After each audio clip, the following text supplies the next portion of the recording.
This is the Dzogchen Sunday Lama Jigme Gyatso of the Buddha Joy Meditation School. Wrong button. Come, let us explore what happens to your brain in visual emptiness, followed by meditating like a Jedi. Good morning, James Monahan. And by the way, Lama has one L. One L is Lama, two L's is Yama, the second being a South American beast of burden that chews its cud. So here we go. This morning's lesson is drawn from the Heart of Wisdom Sutra. So let's begin by reciting the Heart of Wisdom Sutra till we come to the passage upon which this morning's lesson is based.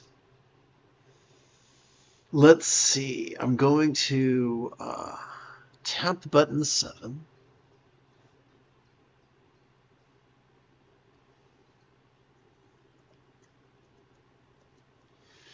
The noble Avalokiteshvara Bodhisattva, while practicing the deep practice of Prajnaparamita, the perfection of wisdom. By the way, I'm using the translation found in the book Zen Roots, a copy of which I've already sent to James last year. Looked upon the 5 skandhas, and seeing they were empty of self-existence, said, "Here, Shariputra, form is emptiness, emptiness is form.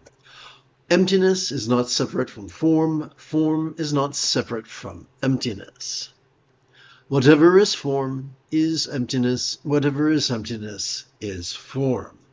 The same holds for feeling and appraisal, impulse and awareness. Here, Shariputra, all dharmas or phenomena are defined by emptiness, not by birth or destruction, purity or defilement, completeness or deficiency. Therefore, Shariputra, in emptiness, there is no form, no feeling, no appraisal, no impulse, and no awareness. No eye, no ear, no nose, no tongue, no body, and no mind. No shape, no sound, no smell, no taste, no feeling, and no thoughts. No element of perception from eye to conceptual consciousness." So the bit that has been highlighted is the object of this morning's lesson. So quick like a bunny, I'm going to tap button 9 and drag us kicking and screaming to my set of visual aids. In Mahayana Buddhism, the term the 3 circles is used to describe emptiness, and it harkens back to a controversial collection of teachings attributed to the Buddha known as the Abhidharma. In fact, there are some who insist that the Heart Sutra is a response to the Abhidharma, and here's the interesting reason why. Age can be used to create an illusion of legitimacy. At one point there was no Buddha, then the Buddha appeared and he taught proto-Buddhism, and in time that devolved into institutional Buddhism. And one of institutional Buddhism's favorite arguments is, but this is the way we've always done it, because institutional anything doesn't care about the truth, it cares about shock and awe.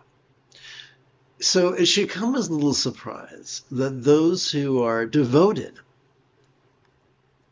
to the path of being rigid, fearful, superstitious, controlling, elitist, cryptic, competitive, and cruel quite often have a gift for fiction and will make shit up and then attribute it to the Buddha. This is not unique to India. We see this in various cultures around the world. Some people call it post-revisionist historianism.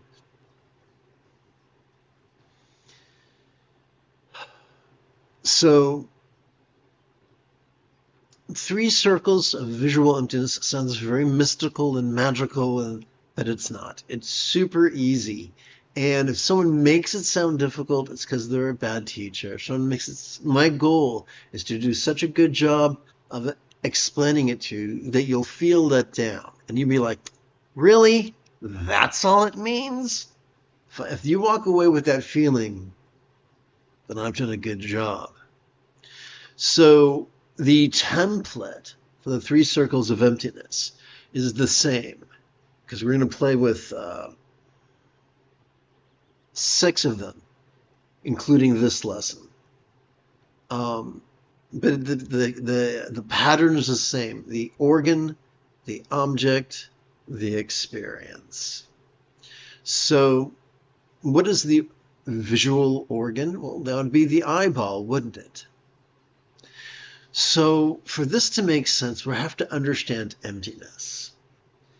Now, those, once again, who are devoted to the path of being rigid, fearful, superstitious, controlling, elitist, cryptic, competitive, and cruel, cannot help but make things difficult to understand.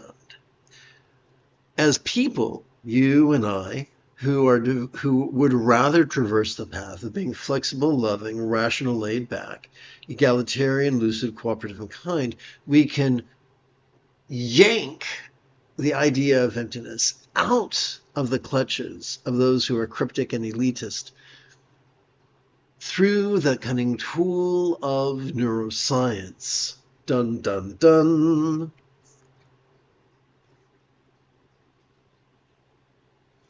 So, quick review. We'll begin with we're going to have a quick review of the 7th and 8th folds of the Buddha's Eightfold Path, mindfulness and meditation. We'll begin with mindfulness. Every time we inhale, whether we know it or not, we have evolved to automatically access the middle bit of our spinal cord, the middle bit of the hub of our autonomic nervous system, known as the hub of our sympathetic nervous system, which is a very fancy name. This bad boy has evolved to help us to notice in a very special way, and has evolved to help us to vulnerably, passively, viscerally, randomly, and fleetingly notice all mind's antics of perception. You know, seeing, hearing, feeling, tasting, smelling, and the like, including the full spectrum of human emotions, intentions, cognitions, recollections, and imaginings, all of them, from the external to the internal, from the physical to the mental, from the pleasurable to the painful, from the interesting to the boring, from the glorious to the grotesque. That begs the question, what do we do with all that which we noticed? The cryptic one-word answer is meditation. You see, every time we exhale, whether we know it or not, we have evolved to automatically access the tippy top and the very bottom of that same spinal cord. Together, these two regions working as a team could be described as the hub of our parasympathetic nervous system, which have evolved to help us physically relax and mentally release during our exhalation to such a degree that which we noticed during our previous inhalation could fleetingly feel less stressful, less permanent, less defining, and even as non-graspable as a vast empty void. When I was in 4th grade at Platt Ranch Elementary School in Woodland Hills, California, my teacher explained that a simile is only as effective as it is relatable. Therefore, we have to ask ourselves the question, what? What is a real-world example of a non-graspable, vast, empty void? How about the illusion of the infinite azure sky on a bright and beautiful cloudless morn? For although the sky could look tantalizing to the eye, it feels non-graspable to the hand when we reach for it in vain. And so we see that whether we are talking about emptiness or whether we are talking about no self, we're simply playing with figures of speech that help to describe the visceral experience latent within each exhalation. An experience that is as temporary as our exhalation and that resets with every next new inhalation.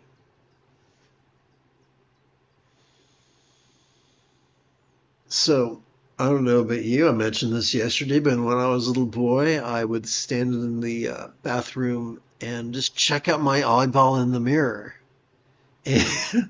And as we relax into our exhalation, whatever eyeball we noticed during our previous inhalation could fleetingly feel as non-graspable as a vast empty void. Until, of course, the next inhalation, when it feels entirely graspable again. Let's explore this to a second level.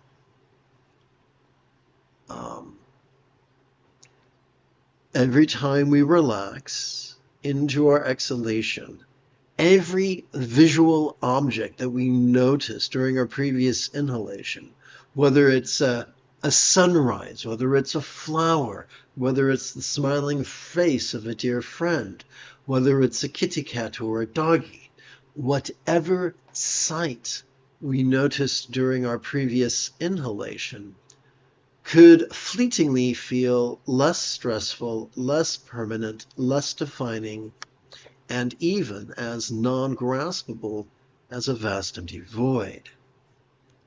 And now we come to the third circle, which is a little bit more subtle.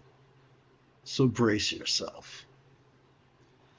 As we relax into our exhalation, whatever awareness, whatever visual awareness we noticed during our previous inhalation. So visual awareness is not the organ. Visual awareness is not the object. Visual awareness is not the object of the organ. Visual awareness is that part of our mind that treats our eyeball the way our computer treats a camera, a webcam.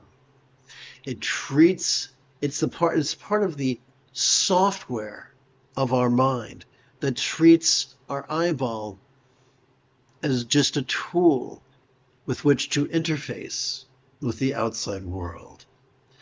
Back in the 50s, there were many cheap and cheesy sci-fi movies that depicted a brain disembodied in a jar full of liquid in the laboratory of a mad scientist.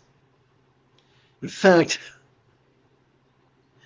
Metallica did a music video based on one of those movies, or tangentially related to one of those movies.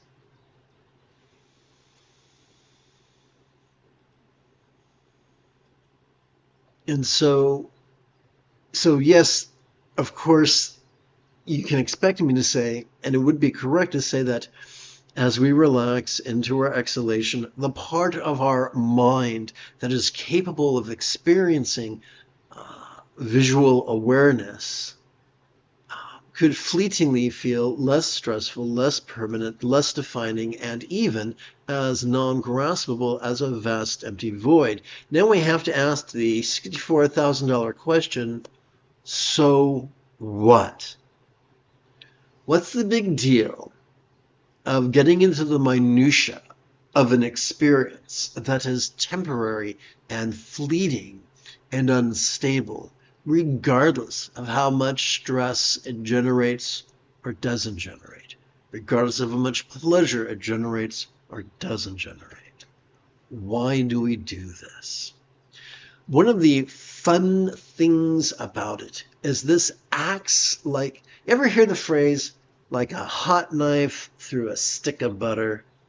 When I was married many decades ago, me and my wife would occasionally go to, I think it was Red Lobster, and they would serve us bread and butter.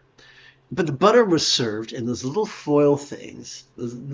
I should say, the pads of butter were served in little foil things in a saucer of ice water. How do you spread chilled butter? You can't.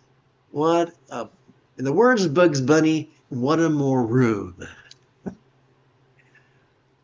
And so, in that situation, me and my wife, we would grab our knives and hold it over the candle to get it warm so that we could somehow spread butter upon our rolls, because clearly we were one roll away from starvation.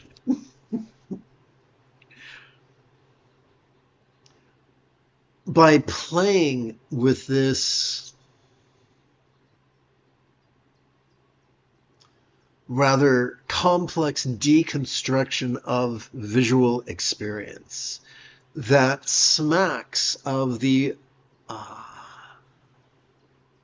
Mahasatipatthana Sutta in its latter passages, it helps us to transcend the illusion of solidity. There is an illusion of permanence, that if something sucks, it's going to suck forever. It'll only get worse. And that can trigger our darkest survival instincts, make us cranky and frightened and desperate, and do very, very bad things. By playing with this notion of the three circles of visual emptiness, it helps to dispel the illusion of the permanence and the solidity of our experience. It helps us to define ourselves by our stressors a little bit less, which can give us some breathing room between stimulus and response. Having completed our opening lesson, let us remember that it was drawn from a passage in the Heart Sutra. And let us return now to the Heart Sutra and complete this morning's recitation. So, this is a part of an enormous run-on sentence, so allow me to remind you of the context. The context is, in emptiness, ellipse, there is, together, no causal link from ignorance to old age and death, or end of causal link from ignorance to old age and death. No stress, no source, no relief, no path. No knowledge, no attainment, and no non-attainment. Therefore, Shariputra is just a proper noun, it's someone's name. Therefore, Shariputra, without attainment, bodhisattvas take refuge in Prajnaparamita, the perfection of wisdom, and live without walls of the mind. Without walls of the mind, and thus without fears, we see through delusion and attain the awareness and release that is nirvana.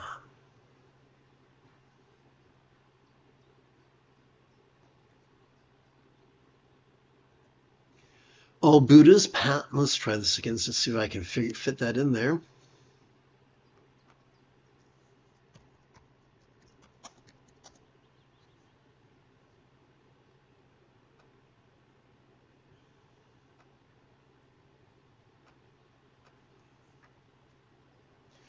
All Buddhas past, present, and future also take refuge in Prajnaparamita, the perfection of wisdom, and realize the unexcelled, perfect mastery of love and letting go that is enlightenment.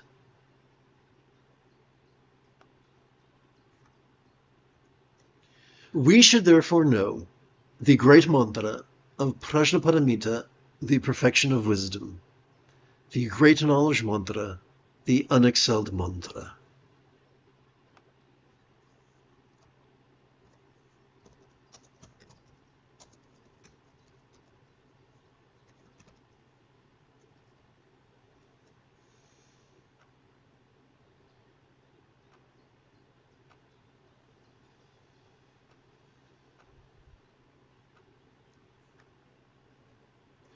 The mantra equal to the unequaled, which heals all suffering and is true, not false.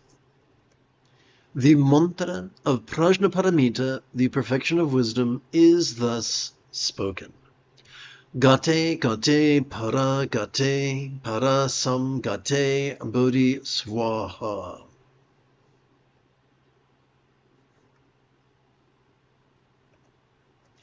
Gone, gone, perfectly and completely gone, to liberation, may it be so. Or, may all beings master, releasing, perfectly and completely releasing into freedom.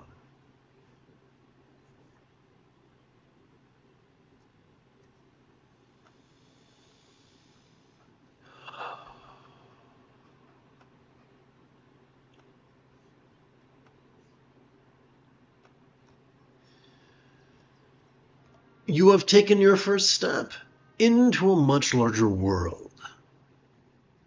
If you feel that I have earned it, you could give this live stream a thumbs up. You could even help support this channel. For Meditate Like a Jedi is made possible thanks to the generosity of viewers just like you.